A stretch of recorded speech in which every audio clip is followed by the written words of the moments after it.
قرآن میں آیت میراث مستقل نازل کر دی گئی۔ پہلے تو خرچ کا یہ معمول تھا، یعنی یہ حکم تھا شریعت مطہرہ کا۔ قرآن کریم نے ذکر کیا یسألونک ماذا ينفقون،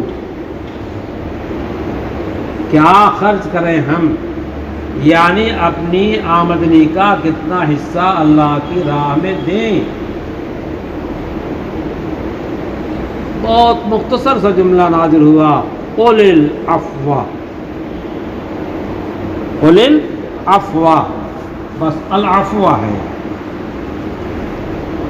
جو تمہارا بچے سب خرچہ کر دو، جو تمہارا بچے سب خرچہ کر دو۔ کیوں؟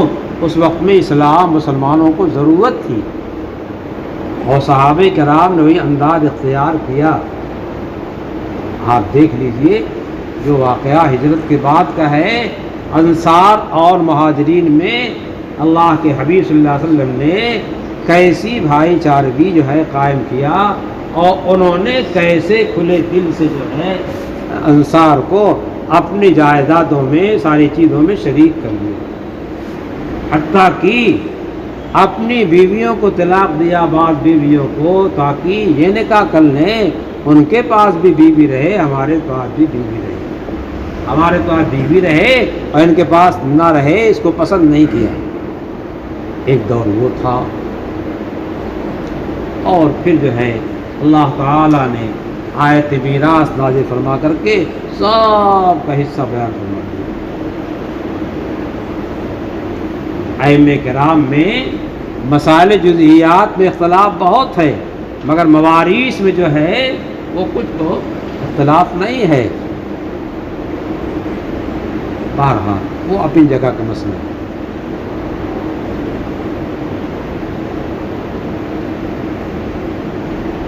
وصیت آدمی کس کی کرتا ہے آج کل؟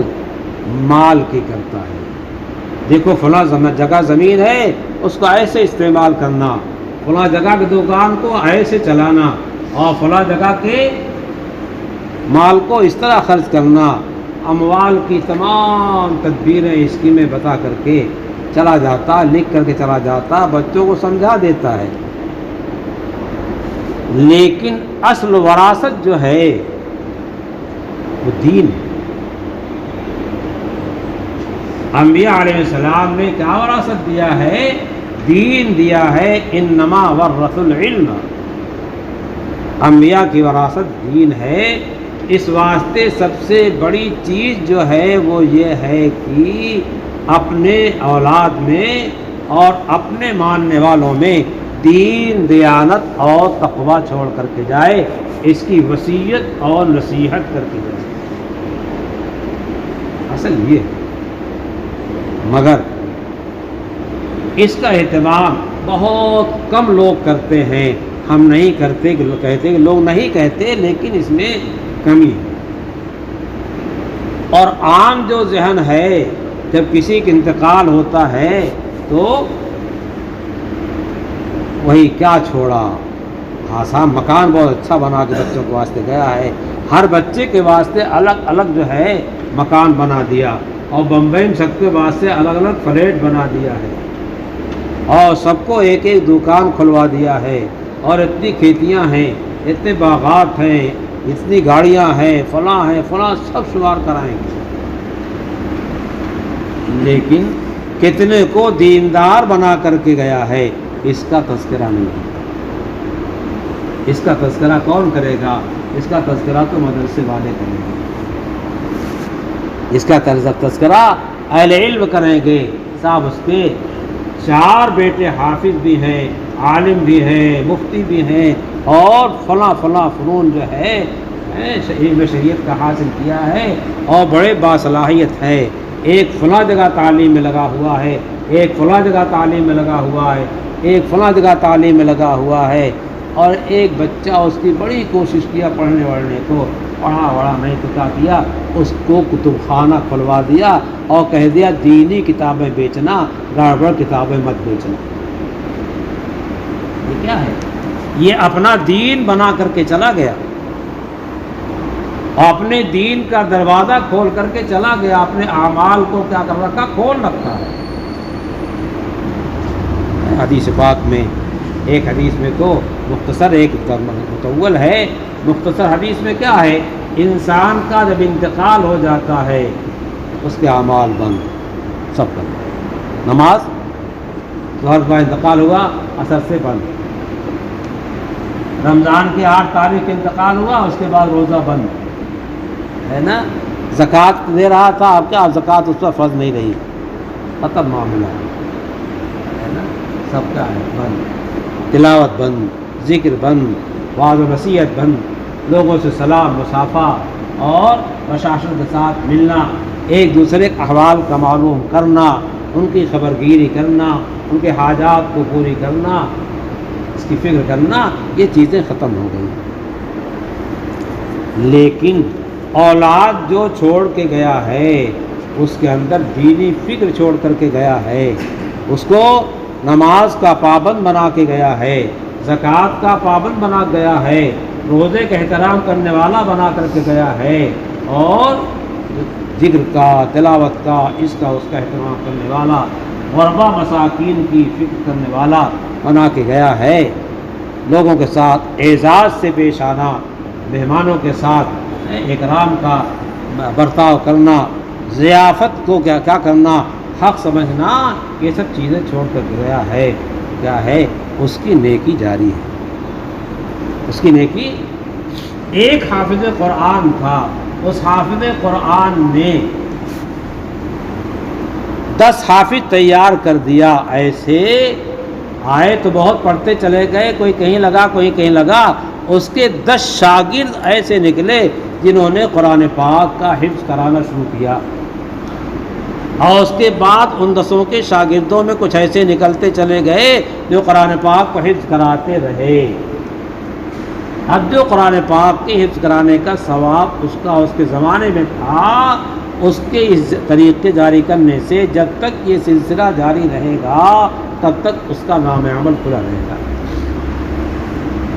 جی اسی طریقے سے پڑھا، علمی صلاحیت حاصل کیا، علم فوقیت حاصل کیا، اور لائق شاگرد چھوڑ کر کے گیا، اور وہ جو ہے علمی دنیا میں علم کو تقسیم کر رہے ہیں، اور دنیا میں اپنے وعظ و نصیحت کے ذریعے سے، احادیث کی کتابوں کے اور دوسری کتابوں کے تالیف کے ذریعے سے، تصنیف کے ذریعے سے لوگوں کو سمجھا بجھا کر کے اس ذریعے سے جو ہے وہ اللہ کے تقوی پہ لا رہے ہیں، ایمان کے ان کو پختہ کر رہے ہیں، غلط راستوں سے ان کو اجتناب ہو رہا ہے، ان کے دوستوں کو، یہ اس کی نیکی زندہ ہے۔ اصل کیا ہے؟ وراثت انبیاء علیہ السلام کی کیا ہے؟ انما ورثوا العلم ومن اخذه اخذ بحظ وافر، جس نے اس وراثت کو لیا اس نے پورا حصہ پا لیا اور پورا حصہ لے لیا، اور دنیا بقدر ضرورت، میں نے پہلے بیان کیا تھا، اللہ کے حبیب نے فرمایا لو کانت الدنیا عند اللہ جناح بعوضۃ ما سقا کافرا شربۃ ماء،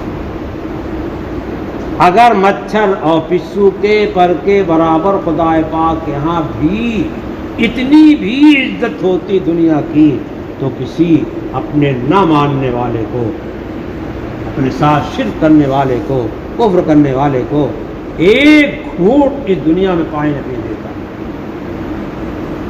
پینے دے رہا ہے، اس کا کوئی ویلو خدا پاک کے ہاں نہیں ہے۔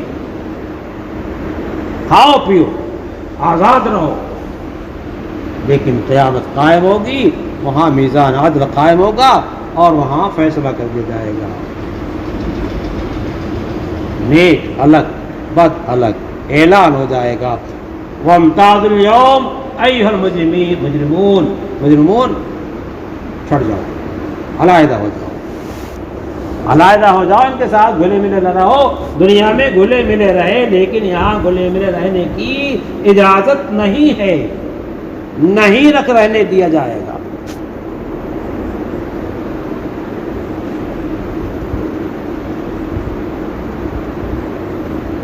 وہاں یہ ہوگا، اس لیے اس دنیا میں سعی اور کوشش اس بات کی جاتی ہے کہ انسان اللہ کی پہچان والا ہو جائے، اپنے خالق و مالک کو جاننے ماننے والا ہو جائے، اپنے خالق و مالک کی عبادت کرنے والا ہو جائے، اپنے خالق کے سامنے ہاتھ بھر کے باندھ کے کبھی کھڑا ہوتا ہے، کبھی جھکتا ہے اور کبھی قدموں پہ گر جاتا ہے، چلتا ہے تو اللہ کا ذکر، لیٹتا ہے تو اللہ کا ذکر، جس حال میں ہے اس حال میں ذکر خدا میں مشغول رہتا ہے، ہر حال میں اللہ کی یاد میں لگا رہتا ہے۔ یہ ہے کوشش کس کی؟ اللہ والوں کی، باقی جس کے مقدر وجہ ہے وہ اس کو ملے گا۔ اس لیے اکابر کی، صوفیہ کی صحبتیں اسی واسطے اختیار کی جاتی ہیں کہ ان کی مجلسوں میں جانے سے کیا ہوتا ہے؟ وہ اثر پیدا ہوتا ہے جو سلسلے میں اللہ نے اثر رکھا ہے، جو اللہ کی محبت، معرفت اور تقوی کا نور ان کے دل میں آیا ہوا ہے، وہ اس کی برکات جو ہے اللہ تعالیٰ عطا فرماتے ہیں۔ اب جو جتنا حاصل کرنا چاہے اپنے طور پہ حاصل کر سکتا ہے، پائپ چلانے سے پانی نکلے گا، جس کا جی چاہے ایک گلاس نکال لے، جس کا جی چاہے ایک لوٹا نکال لے، ایک بالٹی اور ایک گھڑا نکال لے، اور جس کا جی چاہے کا نام کی پوری کھیتی سیراب کر لے، پوری کھیتیاں سیراب کر لے، جتنا نکالے گا اتنی سیرابی حاصل کر پائے گا۔ اس واسطے ضروری ہے اپنے اندر لینے کی صفت پیدا کرنا، اتخاذ لینا، اخذ لینا، اس کو استفادہ کہا جاتا ہے، استفادہ کہا جاتا ہے، اور دینے کو افادہ کہا جاتا ہے، افاظہ کہا جاتا ہے، فیض پہنچانا، فائدہ پہنچانا، نفع پہنچانا، نفع کی باتیں لوگوں کے گوش گزار کر کے ان کے دل دماغ میں اس کو بٹھا دینا، دل کو اس بات پہ تیار کر دینا کہ ہاں ہم کو ایسا رہنے میں نفع ہے، دنیا کا بھی نفع ہے اور آخرت کی بھی نفع ہے۔ اللہ والا جو ہے صرف دنیا کے نفع پہ نہیں ریچھتا ہے، اللہ والا آخرت کے نفع پہ ریچھتا ہے، اور آخرت کے نفع کو دنیا کے نفع پہ ترجیح دیتا ہے، اور دنیا کو بھی آخرت کے واسطے ہی حاصل کرتا ہے، اس واسطے اللہ کی مرضی کے مطابق حاصل کرتا ہے، اللہ کی مرضی کے خلاف حرام طریقے سے، ناجائز طریقے سے حاصل نہیں کرتا ہے۔